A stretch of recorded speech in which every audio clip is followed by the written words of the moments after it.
Oke, bismillahirrahmanirrahim. Assalamualaikum warahmatullahi wabarakatuh. Ketemu lagi di channel YouTube Yuniati Ruang Dosen. Pada kesempatan ini, Ibu akan melanjutkan mengenai penyampaian video pembelajaran terkait dengan PPH Pasal 4 Ayat 2, lanjutan dari video pembelajaran sebelumnya yang terkait dengan PPH Pasal 4 Ayat 2. Oke, terakhir sebelumnya kita sudah bahas mengenai PPH pasal 4 ayat 2 atas bunga deposito, baik terkait dengan perhitungannya dan mekanisme penginputan ke dalam SPT PPH pasal 4 ayat 2 ya, yang kemarin sudah dicontohkan melalui formulir PPH pasal 4 ayat 2. Baik, untuk kali ini Ibu akan lanjutkan masih di PPH pasal 4 ayat 2 yang sekarang adalah mengenai surat perbendaharaan negara. Nah, surat utang negara ya yang pertama kita harus tahu. Nah, ini adalah surat berharga yang berupa surat pengakuan utang baik dalam mata uang rupiah atau valuta asing yang dijamin pembayaran bunga dan pokoknya oleh Indonesia. Tentunya sesuai dengan masa berlakunya, yang terdiri atas surat perbendaharaan negara dan obligasi negara. Kemudian obligasi negara ini itu adalah surat utang negara yang berjangka waktu lebih dari 12 bulan. Nah, terkait dengan diskonto SPN, ya SPN adalah surat perbendaharaan negara.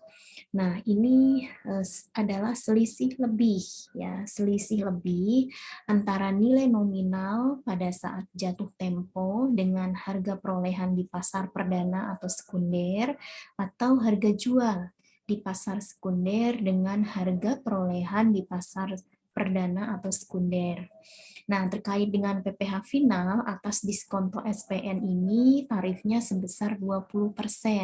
20% dikalikan dengan diskonto SPN.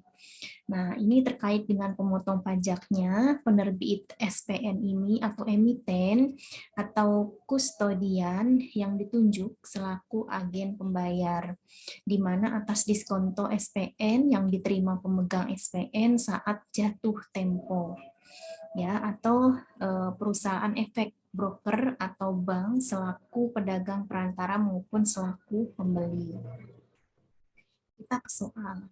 Di sini pada tanggal 1 Agustus 2020, pemerintah A atau emiten menerbitkan surat perbendaharaan negara sebagai berikut. Nah, di sini ada nilai nominalnya adalah 100 juta. Jangka waktu SPN 12 bulan, jatuh tempo tanggal 1 Agustus 2021. Kemudian PTD, investor pada saat penerbitan perdana membeli SPN dengan harga 94 juta. Hitunglah diskonto dan PPh pasal 4 ayat 2 final yang terutang. Nah, di sini kita lihat dulu diskontonya berapa. Nah, perhitungan diskonto dan PPh final yang terutang oleh PTD pada saat jatuh tempo SPN adalah sebagai berikut. Yang pertama untuk diskonto adalah di sini nilai nominalnya adalah 100 juta dikurangi dengan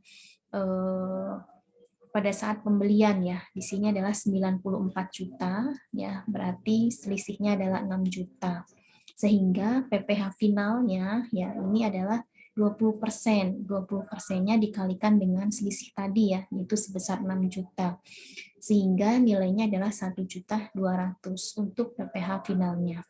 Nah, ini itu dipotong oleh emiten, ya oleh emiten atau kustodian yang ditunjuk selaku agen pembayaran. Ini ya.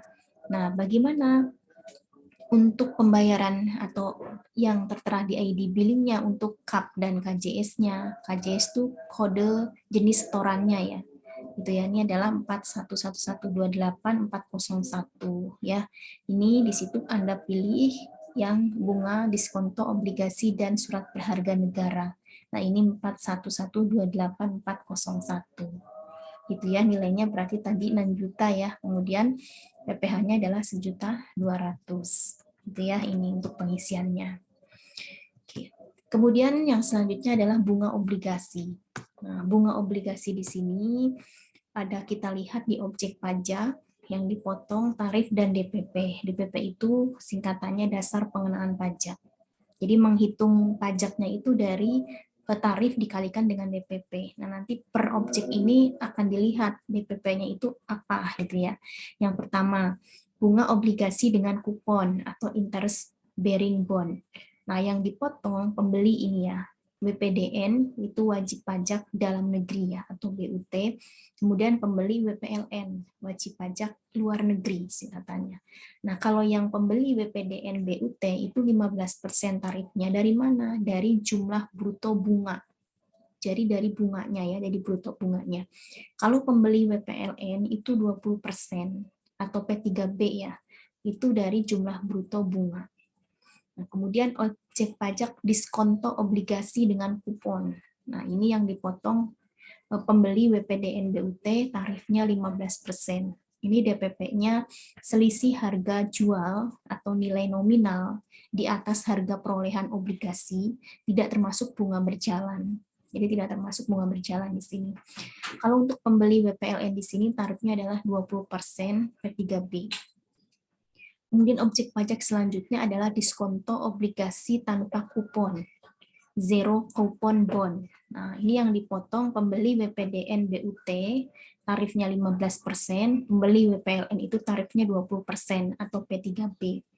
Nah, DPP-nya ini adalah dari selisih lebih harga jual atau nilai nominal di atas harga perolehan obligasi.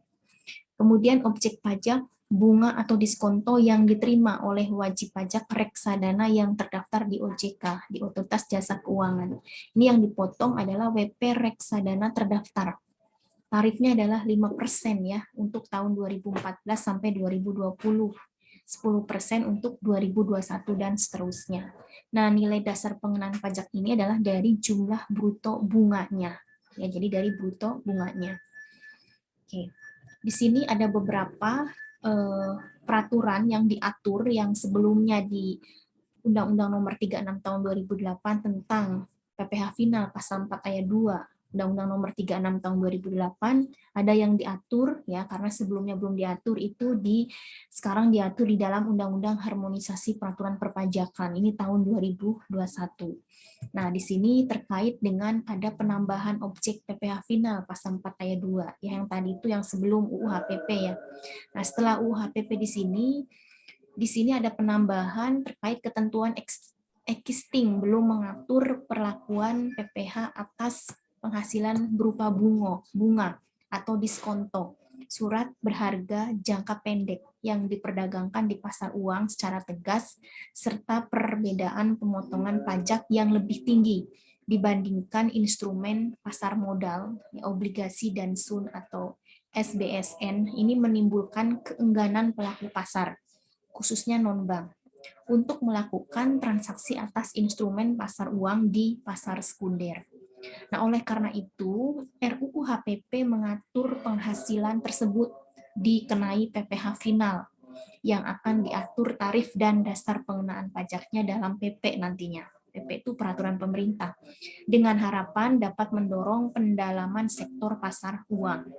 Nah, substansi pengaturannya di sini, kalau di UU 36 tahun 2008 itu belum diatur, nah di UU HPP di sini akan ada mengatur, sudah mengatur ya, artinya UU HPP kan sudah ada ya, mengatur bahwa penghasilan berupa bunga atau diskonto surat berharga jangka pendek yang diperdagangkan di pasar uang dikenai PPh Final sesuai dengan ketentuan pasal 4 ayat 2 huruf A yang diatur lebih lanjut nantinya dalam atau berdasarkan peraturan pemerintah. Nah, pasal terdampak salah satunya pasal 4 ayat 2 huruf A diubah ya. Ada penambahan objek PPh Final pasal 4 ayat 2 yang sebelumnya di UU 36 2008 belum diatur, sekarang di UU HPP ada penambahan terkait objek pajak PPh Final pasal 4 ayat 2 yang tadi sudah disampaikan. Nah, terkait dengan lebih spesifik nanti tentunya akan diatur di dalam PP. Nah, baik, sekarang kita ke contoh. Di sini pada tanggal 1 Juli 2019, PT Mantap ini sebagai emiten menerbitkan obligasi dengan kupon interest bearing bond sebagai berikut. Yang pertama, nilai nominalnya adalah 100 juta. Jangka waktu obligasi adalah 5 tahun. Bunga tetap fixed rate, ya, jadi bunganya tetap ya, itu sebesar 10% per tahun. Jadi tidak berubah-ubah bunganya berdasarkan suku bunga, jadi rate tetap selama per tahunnya itu 10%. Dan jatuh tempo bunga setiap tanggal 30 Juni dan 31 Desember. Penerbitan perdana tercatat di Bursa Efek Indonesia (BEI). Nah, di sini PT Keren investor pada saat penerbitan perdana membeli obligasi dengan harga 90 juta. Nah, ini adalah contoh dengan obligasi dengan kupon. Nah, di sini perhitungan bunga dan PPh final, ya pertama kita hitung dulu bunganya, ya karena nanti PPh final itu adalah tarif dikalikan dengan bunganya. Nah, di sini 6/12, nah ini Juni ya, Juni ke Desember, itu berarti 6 bulan. 6/12 dikali 10%. 10% adalah ini ketentuan mengenai bunga tetap ya, atau fixed rate-nya sudah diketahui 10%. Dikalikan 100 juta. 100 juta ini adalah nilai nominalnya yang diketahui di soal. Sehingga 6/12 dikalikan 100%, dikalikan 100 juta, maka nilainya adalah 5 juta. Itu bunganya. Nah, berapa PPh finalnya? PPh finalnya adalah tarifnya 15%, tadi sudah disampaikan di awal, 15% dikalikan dengan 5 juta menjadi 750.000. Nah, ini nilai PPh pasal 4 ayat 2 yang masuk kategori PPh final. Nah, bagaimana mengenai bukti potong dan daftar bukti potong ya, dan bagaimana teknis di SPT induknya? Karena kalau sudah dibayar ya kita tidak berhenti dibayar saja, tetapi juga harus dilaporkan. Nah, dilaporkannya kita bisa menggunakan aplikasi ya ISPT PPh pasal 4 ayat 2 yang hasilnya ketika di print nanti formulirnya seperti ini. Nah, di sini kita kalau mengisi itu dari yang paling belakang, berarti kita membuat dulu bukti potongnya. Nah, di sini diisi NPWP-nya ya. Pertama nomornya dulu, misalkan nomor bukti potongnya 1 ya. Garis miring final 2019 12 gitu ya. NPWP-nya berapa? Nah, NPWP ini diisi oleh identitas wajib pajak yang dipotong atau penerima bunganya siapa. Nah, ini diisi di sini. Kemudian nama penerimanya siapa, alamatnya di mana. Ini sesuai dengan NPWP. Nah, kemudian pengisian bukti potong. Di sini nama obligasinya apa? Jumlah nilai nominalnya kan tadi 100 juta ya. Ini ya 100 juta ya. Nah, kemudian nomor serinya berapa? Kalau diketahui dicantumkan di sini. Tingkat bunganya tadi per tahun adalah 10%. Kita isi di sini. Tanggal jatuh tempo tadi 30 Juni ya. Kemudian tanggal perolehannya adalah 1 Juli 2019 ya. Kemudian di sini tadi sudah dihitung bunganya adalah 5 juta. Ya, kemudian tarifnya adalah 15% dikalikan dengan 5 juta. Nah, di sini kalau masanya 12 ya kita isi ya 12 2019 NPWP-nya yang tadi kita masukkan ke sini, nomornya berapa, tanggalnya berapa, nilai objek pajaknya berapa, PP yang dipotongnya berapa. Nah, nanti tinggal ke SPT induk nih ya, dengan kodenya itu di sini 41128401. Nilai objek pajaknya 5 juta, tarifnya 15%, PPh-nya 750.000. Nah, ini lampirannya, ini identitas pemotongnya. Nah, ini terkait dengan pengisian di SPT pasal 4 ayat 2. Nah, pasal 4 ayat 2 ini masuk kategori SPT masa ya, bukan SPT tahunan. Nah, ketika mendapatkan bukti potong ini tidak bisa dikreditkan. Dia tidak bisa menjadi pengurang pajak tarif normal kita. Jadi ini hanya cukup dilaporkan sebagai penghasilan final kita saja. Oke. Itu saja terkait dengan kelanjutan mengenai PPh pasal 4 ayat 2 ya, yang tadi sudah dibahas, yaitu mengenai obligasi ya. Pertama adalah surat perbendaharaan negara, kemudian mengenai bunga obligasi dan perubahan terkait dengan penambahan objek pajak PPh final pasal 4 ayat 2 ya. Kita akan lanjutkan kembali nanti di video yang ketiga terkait dengan PPh hadiah undian dan PPh pasal 4 ayat 2 yang lainnya. Itu saja. Assalamualaikum warahmatullahi wabarakatuh.